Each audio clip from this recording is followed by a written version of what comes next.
The views in the following program reflect those of the participants and not necessarily Rogers or Rogers TV.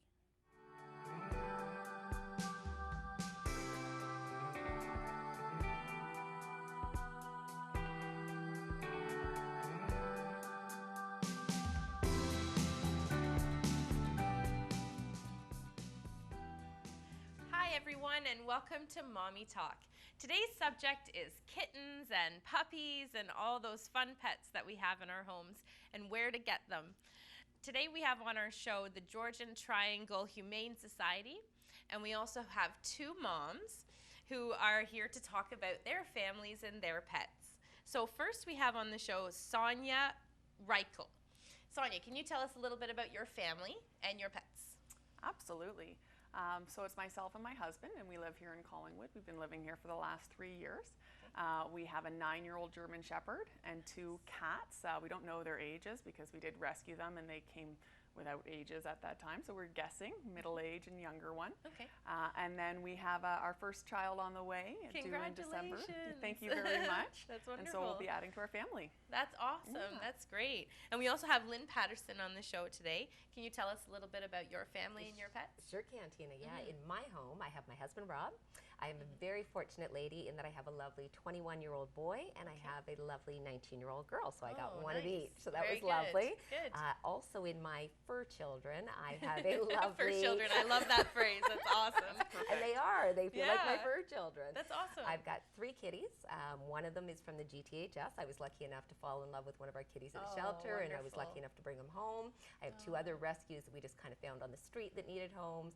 And I have a lovely hound girl who came to the GTHS, and she had a really rough start in her life, and it was really hard to find her a home. So I slowly fell in love with her, and she never left. Oh, wow. Yeah. That's wonderful. So tell us a little bit more about your experience with the pets that you found. What was that like incorporating them into your personal home? I think it was scary because you don't know a lot about history and how things are going to, how the other animals are going to interact. So we just tried to be very slow and steady. We kept the animals initially when we brought them in their separate locations so that there wasn't a lot of direct interaction initially. Yeah.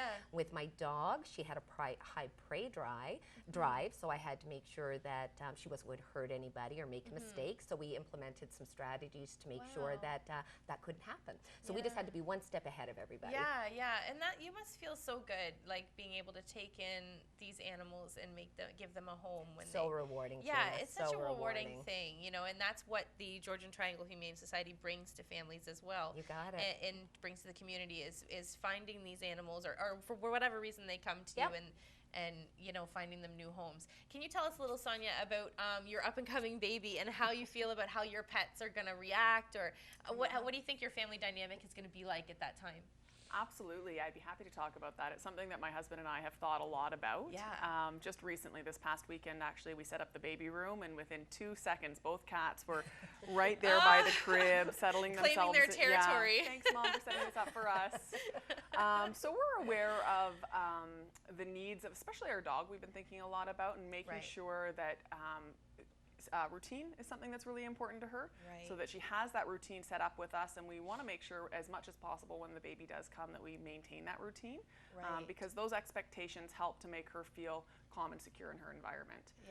As well as making sure she has a safe zone in the house is really important. So even once the baby starts to crawl or starts to walk, we want to make sure that Kaya can retreat to her area where she knows that this is her area, this is sort of a kid-free zone, and she can utilize that option should she need. That's amazing that you've thought about that. Like some parents might, or some future parents might not think about how it's going to affect the animals, For sure. And I know that when I had my daughter 2.5 years ago, our animals didn't react very well at first, we didn't think it through like you did. And, and that's very admirable that you've thought about their feelings, thought about how they're going to react. I mean, that shows that you have a true heart for your pets, Yeah, That's great. Absolutely. Well, if they're not happy, we're not happy. So yeah, of course. And it to creates us. a more safe and wonderful environment for your home, when Exactly. the animals are happy as well as the new coming baby. Yeah, that's right. That's exciting. Yeah. So the rest of the show today, we're going to talk about pets and also getting ready for pets in the home, and we're going to talk to you guys as experts after the break. So after we come back, we're going to talk to Sonia and Lynn about the Georgian Triangle Humane Society and where to go to get a pet and all those fun things. See you after the break.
The views in the following program reflect those of the participants and not necessarily Rogers or Rogers TV.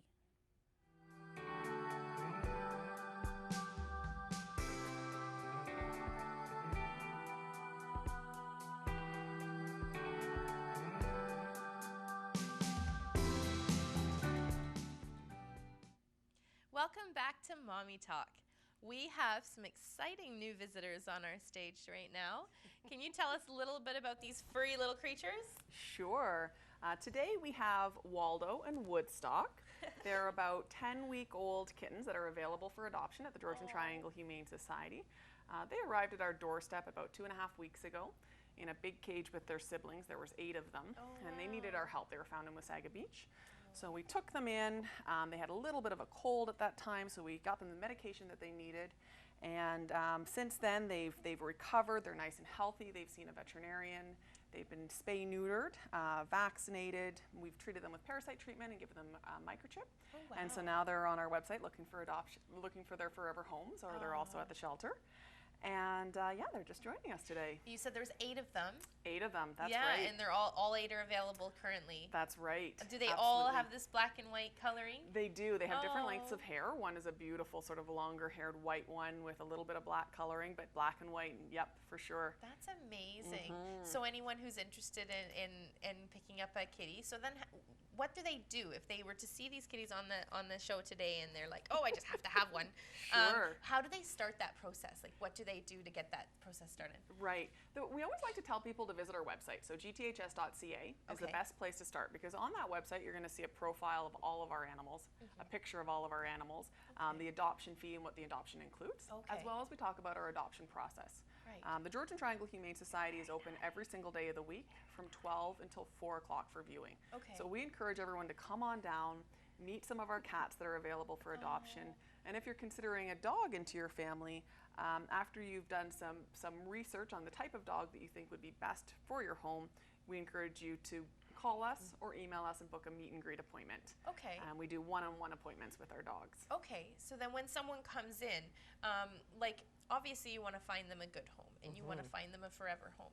So I mean, you would interview the person about themselves and maybe make a judgment call on whether those people could well take care of the animal that they're choosing? You got it, Tina. Yeah. We're really, really fortunate at GTHS. We have a process in place that we think helps us find forever homes for our animals. Yeah. We're really proud of our success rate at the GTHS, and I know in the dog world, which is where my focus is, we have less than a 5% return rate, which really speaks volumes to the fact that we're doing the things that we should be doing, matching the right animal with the right people. Right. We do the same thing with our kitties. We do an application. It is quite lengthy, but it's important. I always say to people, if they get a little daunted, don't get daunted. Just sit down, take your time. I encourage people, if you're more comfortable filling it out at home, take it at home.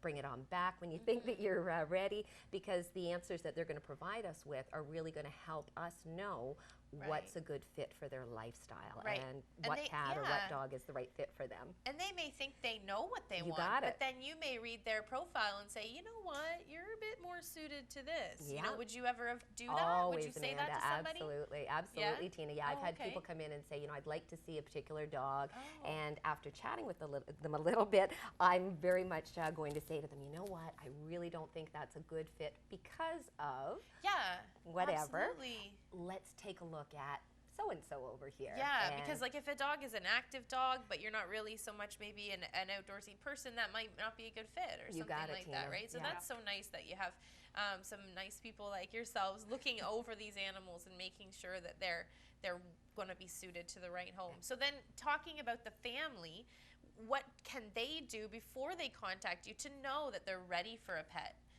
What things should they think through?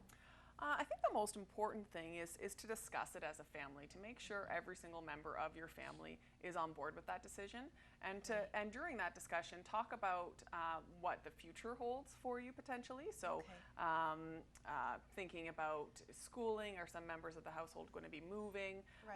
Are we staying in this area for a long period of time?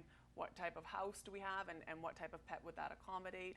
So those sorts of things, as well as looking at the current pets that you have in the home. How would they feel if another animal were to come in? Oftentimes we'll have folks with a very old cat come in and consider a really young kitten. And sometimes the compatibility of that might not be the best match. So it's definitely a multifactorial discussion that you would want to have as a family. To decide if bringing a new pet into your home is the right decision for everyone. Right, yeah, no, that makes sense. That's because, if you have children that are certain ages or something, and, and when it comes to children, like, how can we talk to our children about the responsibility of a pet? Do you have any pointers for that? Absolutely. And a lot of times, the first thing that I kind of say to families when they come in and say, I'll ask, like, who is the dog for, or who is the kitty or the cat for? And if parents say it's for my child, that's one of the first conversations that I'll have with them, Tina, and say, you know what, that's really lovely, Mom and Dad. However, we would never adopt a cat or a dog to a child. It's got to be, again, a full family decision. Mom and Dad have to be really the responsible ones, because the kids may think that they want to clean up poop or take a doggy for a walk or scoop her litter box. But if they don't, that needs to be done. So again, Mom and Dad, are you ready to take on that role if it doesn't go the way that we think it's going to go with the children? We'd want to know with kids as well as, again, are they very rambunctious? Are they loud? Are they quiet? Because some kitties, some doggies are going to do better with a quiet child. Some are going to do better with an active child. Right. Yeah. No, that totally makes sense, because every family dynamic is different, and every family needs a different type of animal to bring that joy to their lives, and sometimes that can be difficult. You'd hate to go home with something that wasn't suited to your family and then feel like you had to surrender it back or whatever. So that would be something that you wouldn't want to do. So, so these are all really great pointers. Tell us a little more about your facility itself. And do you have any like kind of certain programs, or like what the people can come in to see? Yeah. So our facility, at the beginning when you walk in, you're going to see a front kitten adoption room, and then what we call our main communal cat adoption room. And what's nice about those two rooms is when you go into the main cat adoption room, all the cats are free roaming. So you really get to a feel for if that cat has an affinity towards the young ones that you're bringing in, or towards you as a family. And you can spend the time to see if there's a little bit of a bond there. So some of the cats that might sort of walk away when a louder or more active family comes in will really give you an indication that maybe that's not the most suitable cat for our household. But also what that situation affords us as staff and volunteers is the ability to really get to know the personality of the cat.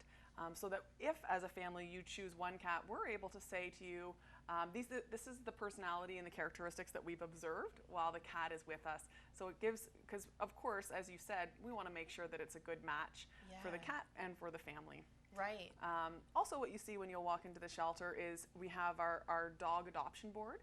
And so that gives profiles and pictures of the dog. And it'll outline if that dog is compatible with other dogs, with other cats, or with children. And we kind of specify under 12 or young children, older children, as well as a write-up and a profile. It will really outline, and Lynn does all of our write-ups, if that dog is going to require potentially more obedience training. And that's something really that's important to discuss as a family is if we're considering adopting a dog, do we have the time for those walks 2 to 3 times a day, depending on the energy level, as well as if the dog needs further obedience training or a private consultation, do we have the time to do the homework that's associated with that? Because obedience classes, any instructor will say that it's training the humans, and there's a lot of work involved with that, so that takes commitment and time management. One of the programs we offer at the shelter is the GTHS Dog School, and that dog school, we have partnered with Canine Foundations, and they offer 3 services to the shelter, and that is private consultations, group obedience classes, and canine workshops. So those are all geared towards the dog owner and helping them to improve their dog's behavior, to have a mannerly dog, to help integrate them into their family home. So that's a great service that I would look at if I were a family considering a new dog into my household. Right. So then, is that something they do after they adopt the dog, or before to get ready? Those I think it's always good practice to do as much research as you can prior to adopting the dog, because not only are you making sure there's enough time within your current schedule, but you want to make sure that you've budgeted for it as well. So depending on the type of dog or cat that you choose and the stage of life that it's at and its history, you're going to have different financial bills associated with your veterinary expenses, as well as if you are adopting a dog that might need future obedience training, like a puppy from Lynn, and you're enrolling it in puppy kindergarten class, you just want to puppy kindergarten. I know. Oh, yes. We have that, absolutely. That exists? It's a must. Exactly. You want to make sure that you've thought about all those costs, because and of course there's feeding as well. Yeah. Okay. And I'll mention to you kind of a trick that some of our families I find do is they will come in and they will volunteer with us, Tina. That's a good They'll come in as a family of volunteers and they'll work with our cats. Right. And by doing that, not only are you doing a good thing for the animals, but you get to know them, and then you've got an inside knowledge perhaps of, ooh, maybe this is somebody I want to adopt. Dog walkers, again, they'll get comfortable with our dogs, learn about them, and I've had a lot of volunteers end up submitting applications on their behalf. That's a great point. So when it comes to volunteering, who can volunteer? Like what age groups? Like can teenagers volunteer? Can younger children? Like absolutely. What we do is we do have certain age restrictions depending on the department. Okay. So we do require that if you're going to be volunteering without a parent, that you're 14 years or older if you're going to be volunteering in our cat department. Or if you're going to be a dog walker or volunteering in our dog care department, that you do actually have to be 16 years or older. However, we do have family units that will join us on the weekends, and they're a wonderful addition to our shelter and a huge help. Oh, you got my mic. There we go. And they will actually come and volunteer with us on Saturday mornings. So it's if you're volunteering with a parent on Saturday mornings, you can come help out in cat care. You do have to be strictly 16, unfortunately, to help out in dog walking, and that's just for safety considerations. Of course, no, that makes sense. Absolutely. And I would just like to add to Lynn's point that after our family adopts an animal, they do still continue to volunteer with the shelter. They do. Yes, no, of course. Why would you stop? Being around all these lovely animals, why would you ever stop volunteering? Best practice and all. What about donating? Can people donate to the Georgian Absolutely, Triangle? yeah. We have a variety of ways that people can contribute. We're a 100% privately funded charity, so a lot of people don't know that. Each animal that we take into our facility requires a huge amount of supportive care, manpower, and veterinary care, so our bills are always adding up. Of course. On our website is the best place to go. We accept one-time donations. We have a monthly program called our PAW program for those that could consider. Even a small amount of $5 per month will really, really help our organization. That does go a long way. You bet it does. Yeah. I'm always thrilled, Tina, on the weekend especially. I find that this will happen where you'll have a little boy or a little girl who's just had a birthday. Oh, and they come in and they are loaded with either gift cards for us or treats or food or toys for the dogs and the cats. And these generous little people have either taken their birthday money and gone out and purchased these things for us, or they've asked friends and family, no gifts for me, but please give items. Wonderful. And they walk in and it just brings a tear to your eye. That's It's a so really good heartwarming. point. It's so heartwarming. wonderful. Absolutely. And we try to capture picture and put them on our Facebook. I'm so bringing my children Please in. do, please do. They're gonna love Lynn it. is definitely a better mother than I am because her kitten has fallen asleep and my kitten is so rambunctious it will not stay still. So definitely I need to take some They're tips from so you. cute. Can I ask a little bit about the care of the animals? What do you take in any animals that have maybe special needs or anything? Sure we do. And what do you Absolutely. do with the animals that have special needs?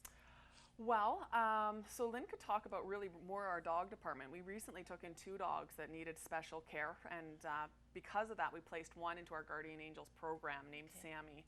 She required extensive surgery, and when those things happen, we want to make sure that we have a special ask out to our community to help support us in helping Sammy. So Sammy was one of those cases. But also in cat world, we'll see cats come in with special needs as well. We may find out that they have a thyroid condition or that they need to be on a special diet. So we make sure to have those discussions at the time of adoption. We want them to know the full history to the best of our knowledge of these cats and dogs. We can never give health guarantees, but we can ensure that everything we know, we're going to tell you about. Yeah, you're going to full disclose everything. Yes, absolutely. And we'll also be able to do a little bit of research for how much you can expect to budget each month. For example, if you have a cat that might need a special diet, that you should be looking at maybe $20 extra per month to budget to make sure that cat is receiving the diet it needs. That's great. That's so great that you can be able to also place those animals that might need a little extra care into homes. And you get a lot of families that are willing to take in these special needs. So lucky, so we are, Tina. We just had, like Sonia says, 2 lovely girls. They were actually sisters. Came into us at different times, little Sammy and then her sister Susie. These were 10-year-old girls, Tina. So they were getting kind of that last chapter of their lives. They'd had hard lives, so they had. We needed somebody who was willing to take these older girls in, to be prepared that they might not have them for as long as they would like, and to take wonderful care of them and let them have that last chapter, be a little bit pampered and spoiled. And there's never a worry. We have members of our community popping up all the times that are just looking for those types of animals. It really does them good to do that good service. That's amazing. Yeah. And do you have any community events that you regularly do through the year that support your Absolutely. The 2 big events that we do each year are National Cupcake Day. That's at the end of February. I've seen that. Yeah. And that's a great event to get the kids involved with because they get to bake cupcakes, which is nothing is funner than that. Oh, no kidding. And sell them to friends eat. and family and eat them. Yeah, I do a lot, my fair share of eating them during that time of year. And then we just wrapped up our Friends for Life Walkathon. So that was on September 19th. And that is for families or dog owners to come on out. They can have their friends and family, again, pledge for them to participate in this walkathon. And 100% of those proceeds, again, from both events, come to supporting our local Humane Society. So that's a great event. I think I might have this guy slowly falling asleep. So I'm learning some tips. That's awesome. So we can watch for that event again next year. That's usually a yearly event. That's right. So there's twice per year. And then always I encourage people to go on our website or join us on Facebook because, for example, in November, we have another pub night coming up. Nice. We'll constantly be running things. Christmas time is a big time of year where we encourage people to come on in and help us with our supply and food drive.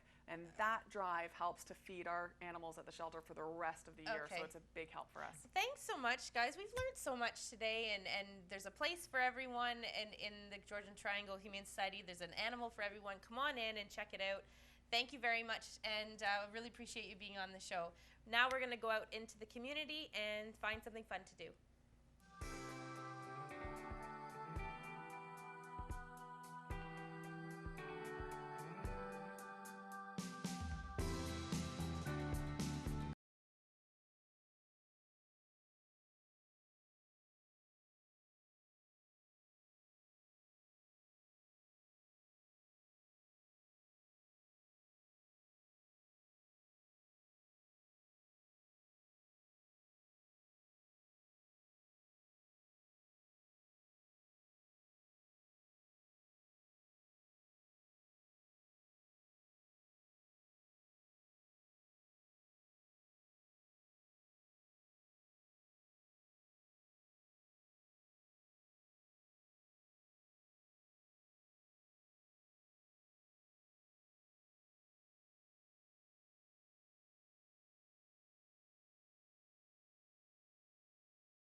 The views in the following program reflect those of the participants and not necessarily Rogers or Rogers TV.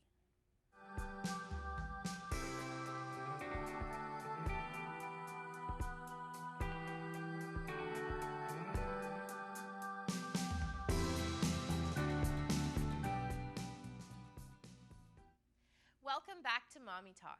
One of the things we love to do is to go out into the community and find fun places for families to go. So Esri and I, my daughter, we checked out a really cool place today. Let's check it out.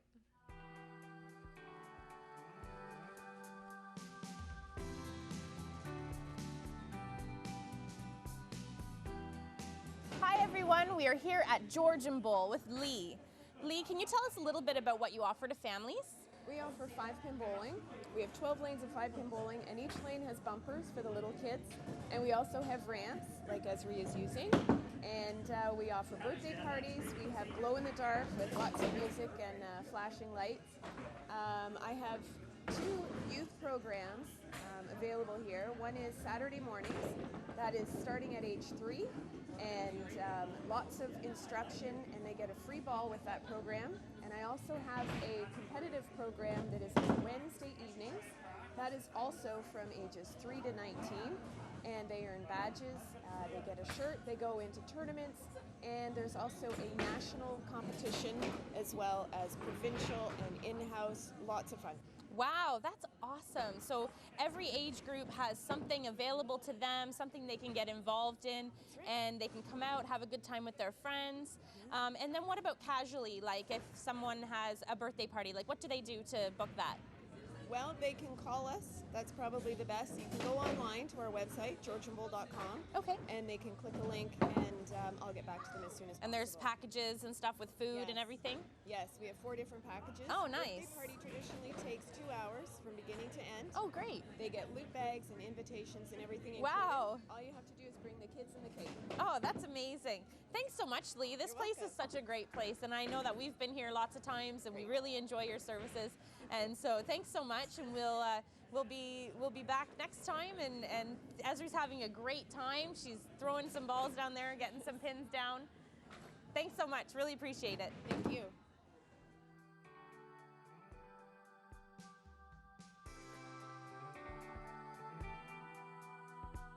That was so great, wasn't it? Awesome. Wonderful. She's so adorable. Thank you so much, everybody. Thanks for watching, and we'll see you again next time on Mommy Talk.